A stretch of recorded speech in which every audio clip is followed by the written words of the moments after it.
Good evening, everyone. Delighted to have you here this evening. My name is Stephen Norper. I'm Senior Director here at the Korea Society, and we're very appreciative to all of you in the audience for taking the time to join us tonight and for your continued support of programs here at the Korea Society atop 350 Madison Avenue. Tonight is quite special in that we have an opportunity to mark the significance of tomorrow, already tomorrow Korea time, of the March 1st movement and what that means exactly a century on, this very notable occurrence in Korean history and in East Asian history, as I reminded my students at Columbia University this morning. So for that, we're delighted to welcome Professor Michael Shin from Cambridge University. Some of you may have remembered that Michael was with us a few years ago, back in 2014, for a discussion of maps, and it was really a fascinating discussion that was widely downloaded and accessed from our website because of all of the great graphics and his very keen insights. And he is a scholar of really tremendous breadth because his interest is on the historical and also on the cultural. To that end, I'd like to offer a special thanks to the Huang Family Foundation for their kind support of education efforts here at the Korea Society. And that's what allows us to have Professor Shin here tonight and also to have you here cost-free for this event. To that end, we would like to encourage you to please join the Korea Society as a member in support of programs like these. Lastly, I'd note that Professor Shin will be back with us twice more. He will be back in early April and early May to discuss next time around the history of kimchi and soju. From an academic perspective, that will be wonderful. And then he'll be back in May to discuss other historical events. But please help me welcome to the stage Professor Michael Shin, in from Cambridge. And thank you so much for taking the time to discuss the March 1st movement 100 years on.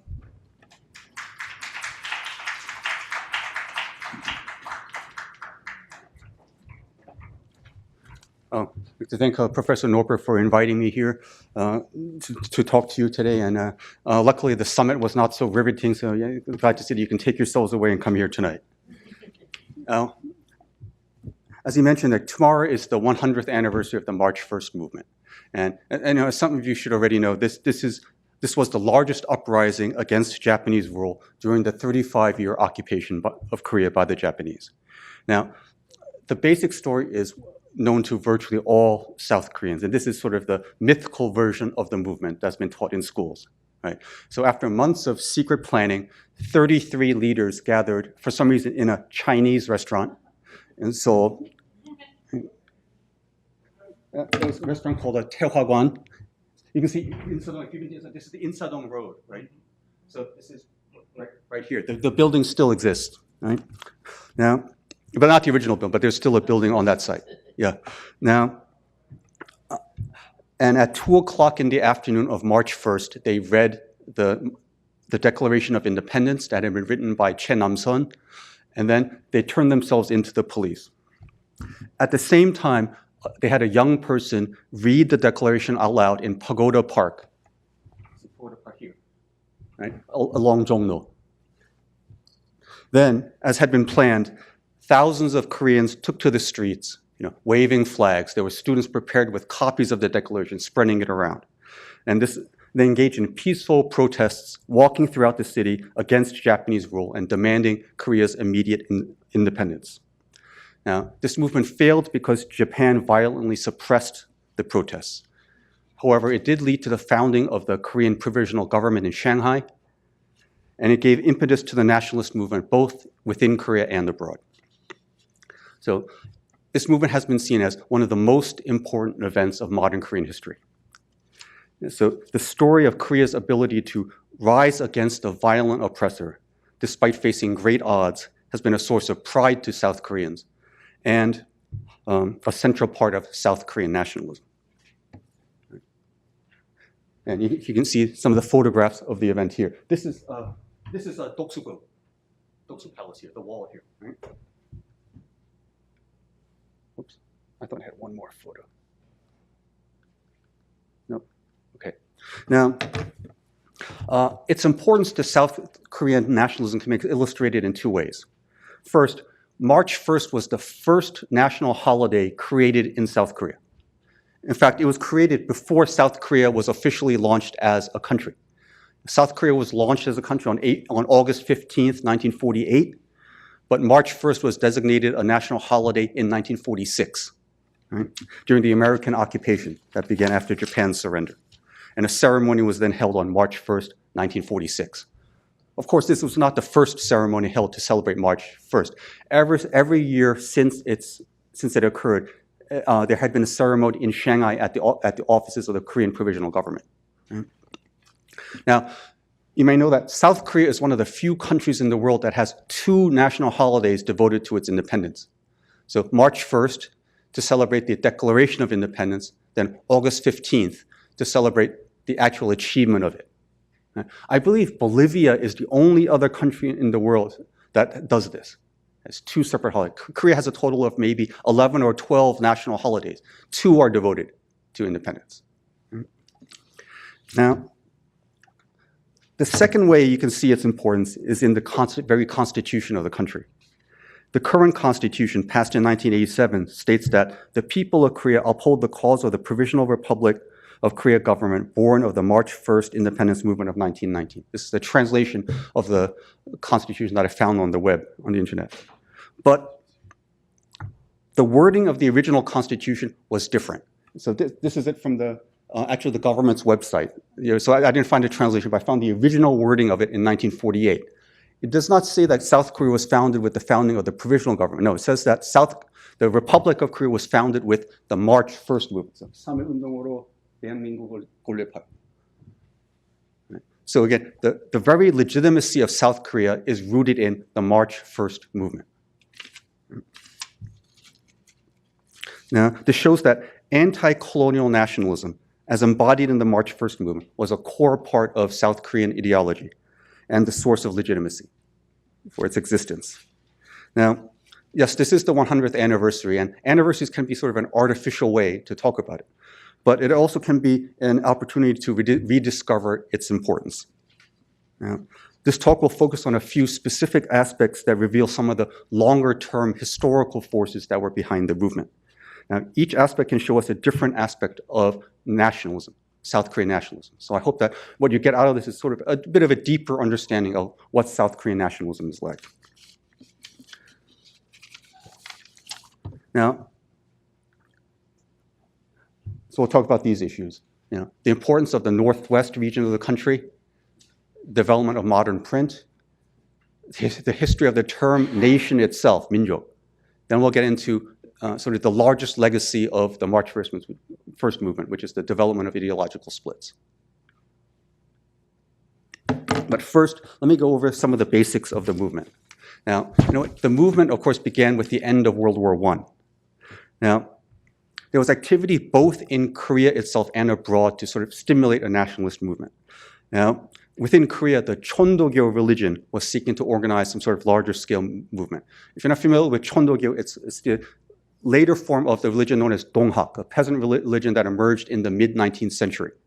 Right? Then when it became much more modern, it changed its name to Chondogyo, also to separate itself from a branch of the religion that became pro-Japanese. Right?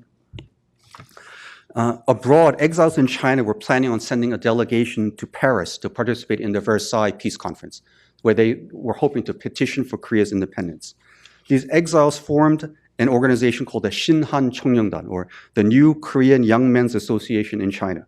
This was formed in August 1918. Now, in the end, it was tremendously expensive at the time, of course, to send someone to Paris. So they could only send one person, and they sent Kim Gyu-shik. Now, and funds were provided by the Chondogyo religion that were smuggled out of Korea. Now, this failed eventually, as you know, but members of this group were key to the organization of the March 1st movement. Right? While Kim Gyu-shik went to Paris, several members went to Korea, Japan, Vladivostok, Manchuria to sort of spread word about this and to stimulate a movement. So the Japanese colonial government actually identified 3 people abroad who were key to the organization of the March 1st movement. You see their names here, Yo Eun-hyung, Jang Dok-soo, Son Woo-hyuk, and all 3 of them were members of this organization.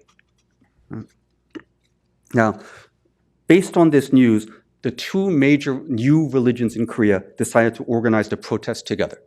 So Chondeulgo religion provided the funds and the organization in the countryside. And Christians provided organizing in the cities. Remember, at this time, Christianity was a very small religion, and it was really only existed in large towns and cities. Chondeulgo religion had a membership, of several hundred thousands, if not over 1 million. So they really provided all the funds. They had to work together because Christians simply did not have the money to pull off this type of movement, and that had to be kept secret. Now, I hope it becomes very clear that the name of the movement, March 1st movement, is misleading. Protests did not occur only on March 1st. That was just the beginning. The movement can be seen as a two-stage uprising. Protests initially occurred in the cities and large towns. Then it's catalyzed other protests as it spread and spreading it to the countryside. And so this lasted several months. The most violent period was March and April, but this continued to June and July. Right? So this was a huge uprising. And you can see, this is a map of the locations of all the uprisings. I hope you can see even the tiny dots are the smaller ones, or just are the bigger demonstrations. Now, even to this day, we have sort of imprecise data on what actually happened. Because the Japanese themselves were so confused. They didn't even issue a statistical yearbook for this year. Right? So we're still trying to figure out what exactly happened. So the estimate on the number of participants ranges from about 500,000 to 2 million. You'll often hear in South Korea it's 2 million. And I think what that number does is that I think it's a legitimate number. It just didn't take into account the fact that certain people could participate in the movement multiple times in the city. So possibly, scholars tend to think that a number of probably slightly less than 1 million is probably the best estimate. Now, the total number of incidents is estimated at about 1,188, with about 2/3 of them nonviolent. But a good number of them were violent. And it's likely that, of course, since this is Japanese government data, they severely underestimated the level of violence and the number of what happened. Right? Here, this is one of the, this is actually a primary. This is the one of their reports on the March 1st, and you can see the statistics here. But when I was reading up on this, I noticed that even South Korean scholars would vary quite a lot on the numbers here. I wondered why. I went back to the primary sources, and it's because the Japanese also couldn't figure out what was going on. Their primary sources differ considerably on this.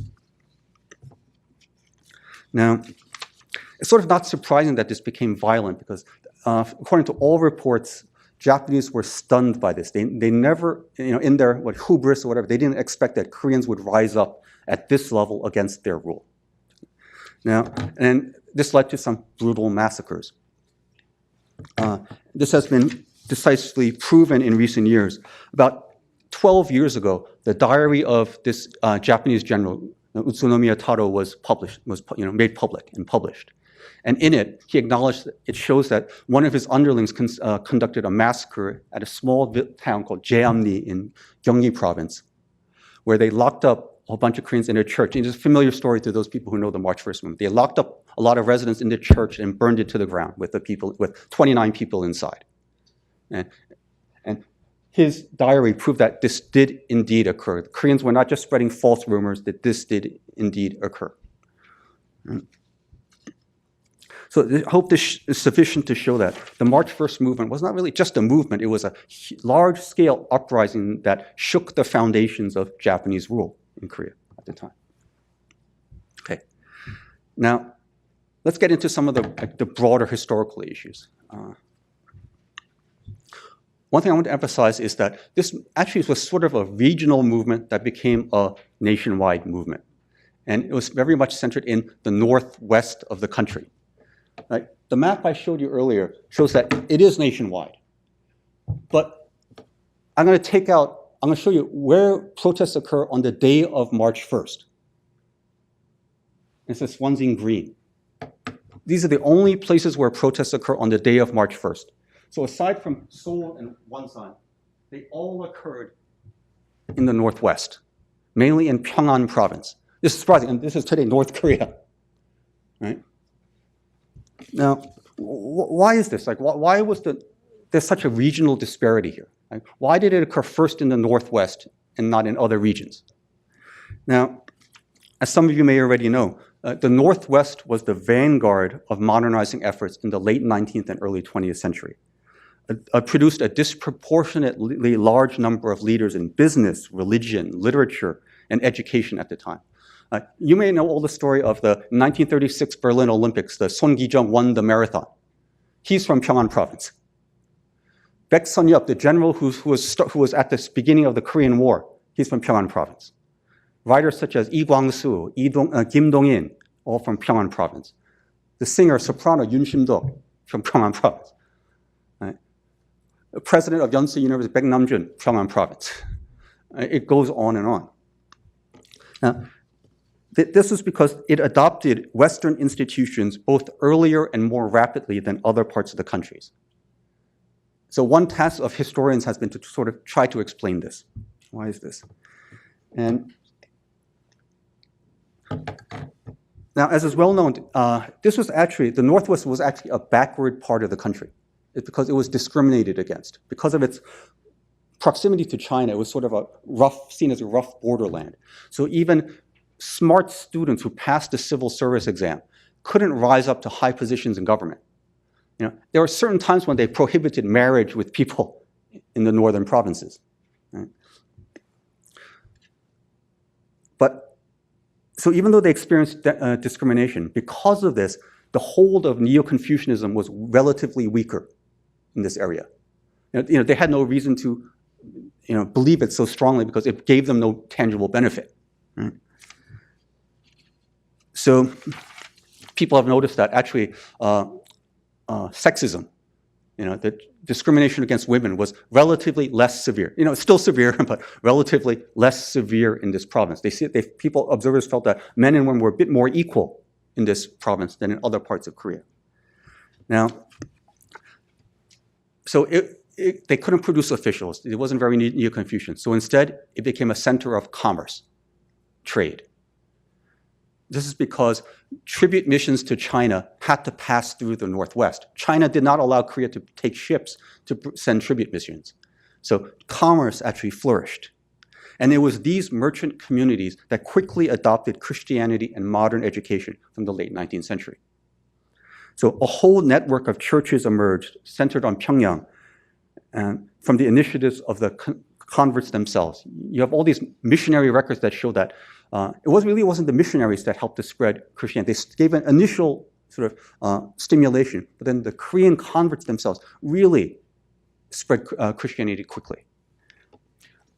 So and then in the case of modern education, the Northwest, even just the Northwest, built a whole educational system from elementary schools to a theological seminary before 1910. You know it today as Sungshul-daehakyo, Sungshul College. Right? Extremely rapid. So what emerged in the Northwest was a society that was different than the rest of Korea. In fact, we can call it sort of a proto-civil society was emerging. And businesses, churches, and modern schools were connected by very strong personal ties. I can illustrate this through one of the leaders of the province, Lee Sung-hoon. Might be known to some of you. He was a man who made his fortune as a businessman through brassware. But then he converted to Christianity later in life. Then he quit his business and used his money to found a modern school, Osan Academy. Yeah. People like Kim So-wol probably wrote the most famous poem in Korean history, Jindal-legot. He's a graduate of this school. Lee Kwang-soo taught at this school. Right. He became a leader of an underground organization that was founded in 1907, Shin, and he later became one of the 33 signers of the Declaration of Independence that was announced on March 1st. And another sign of how strong the Northwest was, there are 33 signers of the Declaration of Independence. 11 are from Pyongan province alone. They're extremely tight-knit. I don't know if any of you have a parent or know anyone from Pyongan province. My mother is from Pyongan province. Now, they took over, they're Presbyterians, but they took over the Methodist church that's the oldest Korean church in Manhattan, the one across the street from Columbia University. So it originally was created by people from Incheon, Methodists from Incheon. But after the Korean War, a bunch of Presbyterians from Pyongan province came there and took it over. One thing that's amazing about this church is that the people from Pyongan province, they don't talk to the people from Incheon. Everything is kept absolutely secret from the Incheon people.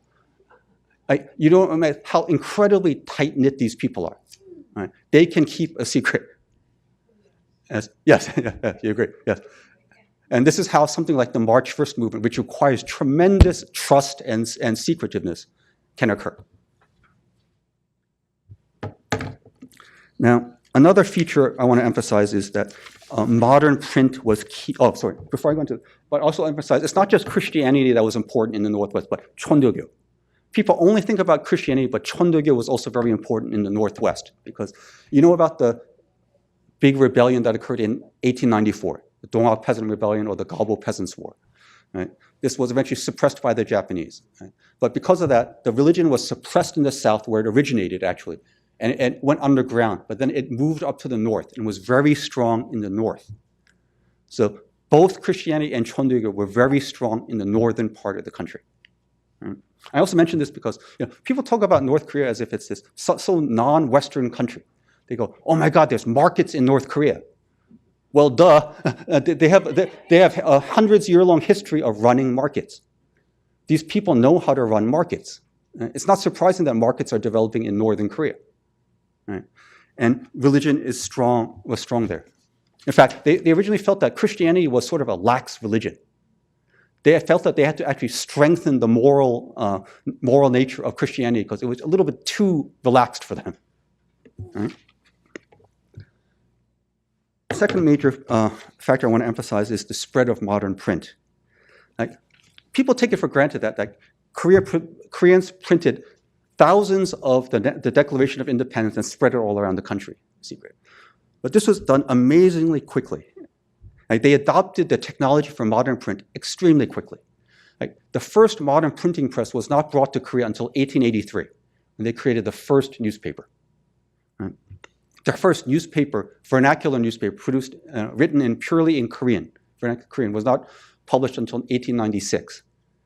The first daily newspaper was not founded until 1898. So just about 20 years after that, they were able to have this technology in place to print the Declaration of Independence quickly. Now, Chen Nam-son wrote the Declaration of Independence. As you know, he was a famous poet, so he's an excellent writer. To avoid detection, he wrote it at his friend's house because he knew he would be sort of under watch. So he went to his friend's house, and his friend was married to a Japanese woman. So he thought that the police would never check this house. Then he himself, Chen Nam-son was a poet, but he had his own publishing company. When he finished studying at Waseda University, he bought a printing press from Japan, hired Japanese technicians, and brought it over to Korea, and founded a company called Shinmun-gwan. So he made he typeset the Declaration of Independence at his own company, but he couldn't print it there. So he took it to the Chondogyo people, and they printed it at a publishing company that they owned called Bosongsa. Now, it went to Bosongsa on February 27th, so about, just a few days before the March 1st movement. They printed 20,000 copies during the night in 4 hours. Right? Now, and also during the March 1st movement itself, print was key to spreading the movement. Students stole mimeograph machines and made these daily newspapers that were maybe one page long. They would just print them out, spread them out, move their location. So they had these guerrilla printing operations. So they would go to the local government office and steal their mimeograph machine.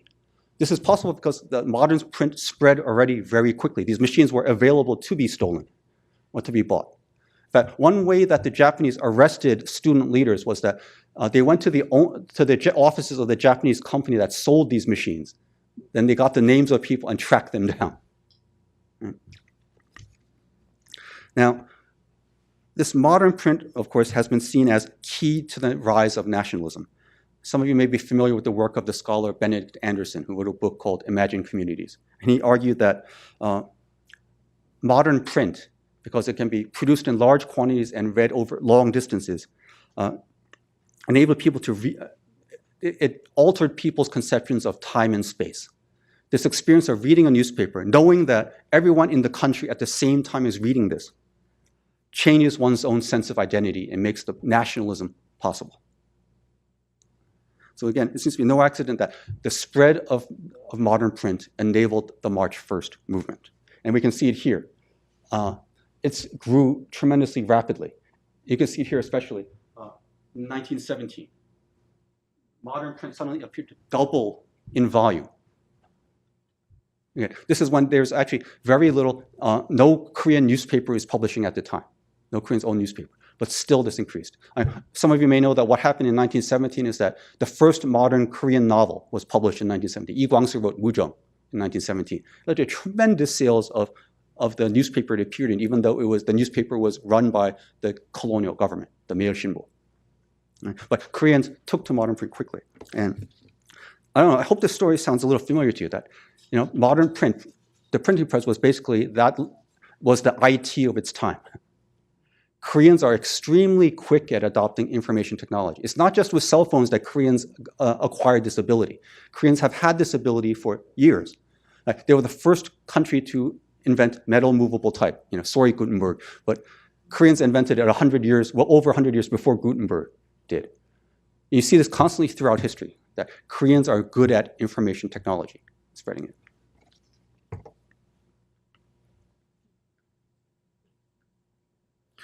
Now, I want to emphasize that the March 1st movement was also a turning point in how Koreans talked about their national identity.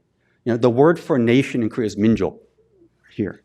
Now, if you look at the Declaration of Independence, it's the Declaration of Independence, so you would think that the word independence appears the most. Actually, no. It appears 3 times in the Declaration of Independence. The word that appears most by far in the Declaration of Independence is minjok. This might also seem to be natural. Koreans are very nationalistic. But this is actually sort of remarkable. It's right? Surprising, because the use of the term minjok was actually very recent. Now, if you looked at 독립신문, which is that newspaper that was founded in 1896, the term minjok appears 0 times in its pages. 0. The terms that they mainly used were inmin and 백성. 백성, you can believe, that's a very traditional term for it. Inmin might surprise you, because this is in the official name of North Korea. Right? 조선 인민공화국. But it actually was more of a traditional term. It had traditional feeling to it. Right? Even 국민 was not used a lot. Right? The term 민족 was first used around 1900 in the newspaper called the 황성신문. And it didn't become more widely used until about 1909, actually.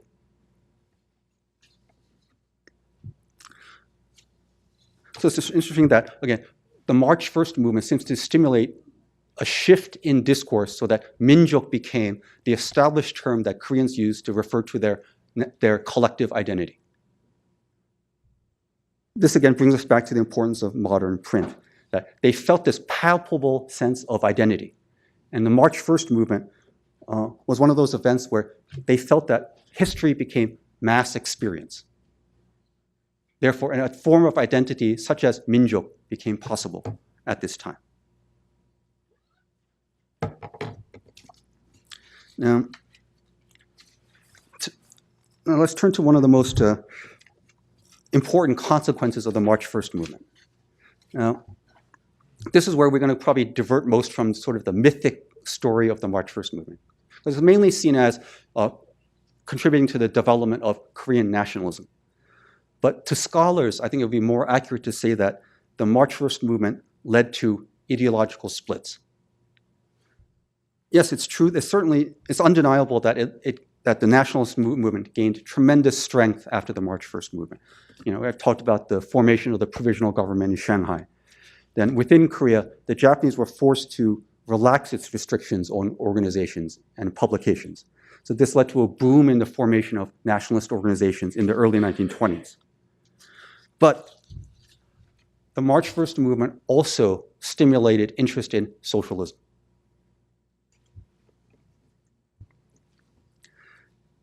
Now, ideological splits began to emerge among intellectuals in 1922. The occasion was the funeral of an old Confucian scholar called Kim Yun-shik. The Donga-ilbo newspaper wanted to hold a funeral, public funeral for him, but then leftists opposed this, and this led to a first time that they sort of publicly fought with each other in the press. By 1924, socialists were becoming leaders of major political organizations in Seoul, and in 1925, the first Communist Party was formed. This is remarkable. I mean, 6 years after the March 1st movement, we have a Communist Party. So how did this happen? Why was this so quick? I mean, what was it about the March 1st movement that would not only stimulate nationalism, but socialism? There are a couple of reasons I can give here. First is, the March 1st movement actually strengthened young people's sense of disillusionment with the West. This began in World War I. They thought that the West was this model of history. It was supposed to be the end of history, the culmination of history, that the Western countries were so civilized that all other countries should imitate their path of development. But then they saw World War I and were tremendously disillusioned. That all that development they were doing led to the most destructive war in human history. And the March 1st movement only heightened that even further.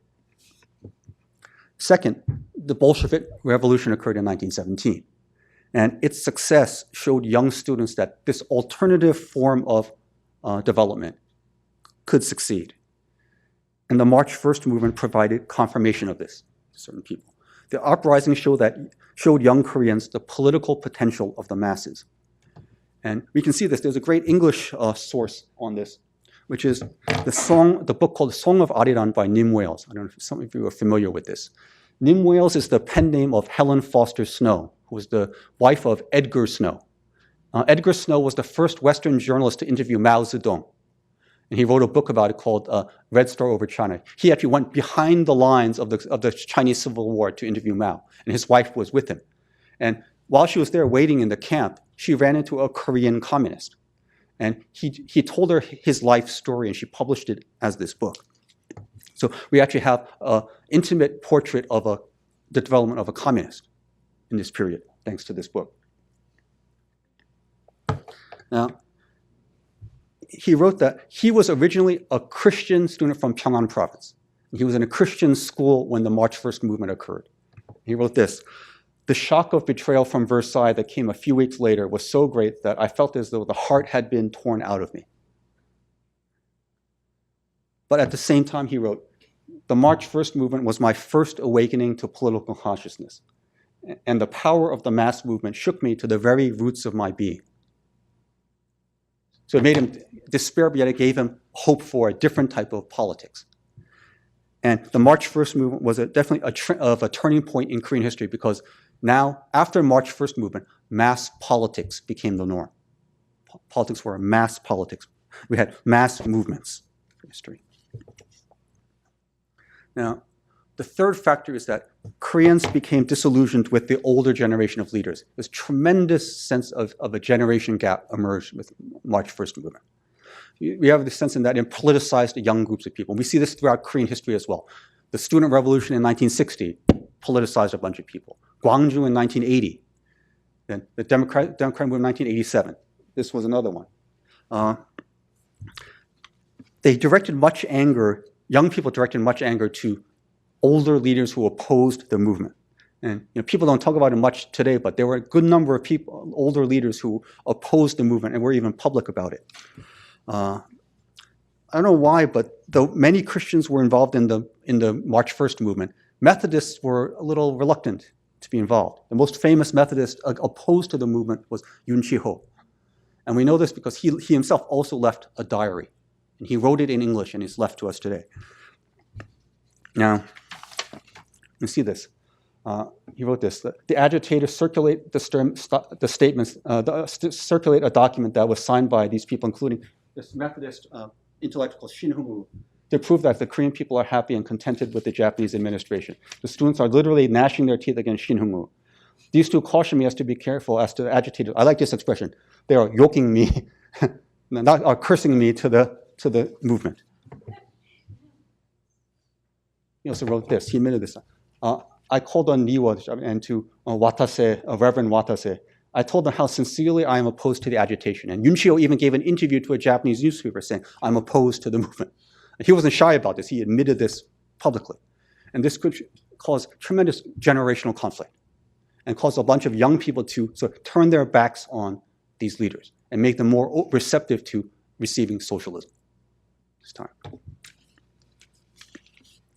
Now, to tie up, oh yeah, another example. He said, I went to the YMCA. Yunchio was head of the YMCA, which is still on Jongno right today. He said that the Korean public seems to be much offended by my frank statement of the reasons why I refused to join the movement. No kidding. You should have expected that. He said, even the young men in the building itself showed decided coolness to me. Now, I should tie things up, but I want to just talk about a little bit what happened after Korea became liberated with the March 1st movement. I told you that it was the first national holiday, and they planned to have a celebration in March 1st, 1946. But in light of what I've talked about, I think you can sort of guess what happened. Right-wing groups formed their own organization committee. Left-wing groups formed their own organizational committee. They were encouraged to sort of join forces to organize a celebration of the March 1st movement, a celebration of national unity. They failed to do so. So on that day, two separate events were held. So by Boshingak in Jongno, the right-wing groups had their event. Then near Namsan, left-wing groups held there. And that was fine. It was separate. That's sad, but it ended peacefully. What happened next year was worse. Yet again, the two groups held separate ceremonies. But this time, things got so heated. A riot broke out on the streets of Seoul. They fought each other on the streets of Seoul. Then they thought, in a way, this is sort of fitting because this failure to unite for the sake of national unity was what actually happened after the movement. It reflects the deep ideological differences that emerged after 1919. So you might be not surprised to hear that North Korea does not celebrate March 1st as a national holiday, right, to this day. Only the South does. So this is, of course, a reflection of, I think, of the division of Korea. That, in a way, both sides tried to, after 1945, tried to claim the March 1st movement, both leftists and rightists, and they failed. Both sides failed to realize that. I think both sides have a claim to the March 1st movement. And I don't know why North Korea is, I have sort of an idea why North Korea is sort of ashamed of the March 1st movement. But I believe that both nationalists and socialists have a claim to March 1st. And I think what we'll see is we can sort of tell the progress of national unification by how they changed their feelings about the March 1st movement.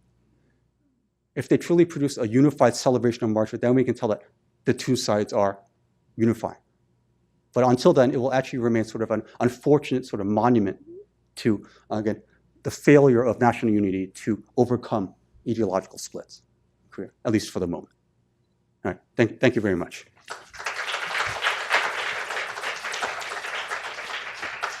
But ladies and gentlemen, please help me in thanking Professor Michael Shin for his wonderful comments. Professor Shin, again, will be back with us in early April and in early May. So this is the first of a triple header. So please come back and see him. Michael, thank you. It was as interesting as was your presentation on maps. We're very grateful to have you here. I also wanted to thank a few other people. Thank you again to the Huang Family Foundation for their generous support and kindness, for all of your time in joining us this evening. I wanted to point out our gratitude to those who represent both the Bridge Program and the United Nations Program for Cooperation in Northeast Asia who are here tonight. It's great to have supporters of our other signature programs here at events like these. And to thank our staff and interns of the Korea Society, in particular Jonathan Corrado, who helped lead the logistics on tonight's effort, Peter Stemke in our sound booth, who will have the audio podcast and the video out very shortly, to Bomi Kim, who is also here on Monday night for producer Juan for her hard efforts this week. And I wanted to invite you all to please say hi to our new Vice President, Soo-Jung Kim, who's in the back of the room. She'll wave. Formerly with Moody's, and now here at the Korea Society. We're just delighted. So thank you all. Please consider joining again as members, especially as these programs Monday and today are free, and sign up again for Professor Shin's next 2 lectures. So for membership and more, koreasociety.org, and for those streaming online, thank you as well. Thanks, Professor Shin. Thank you.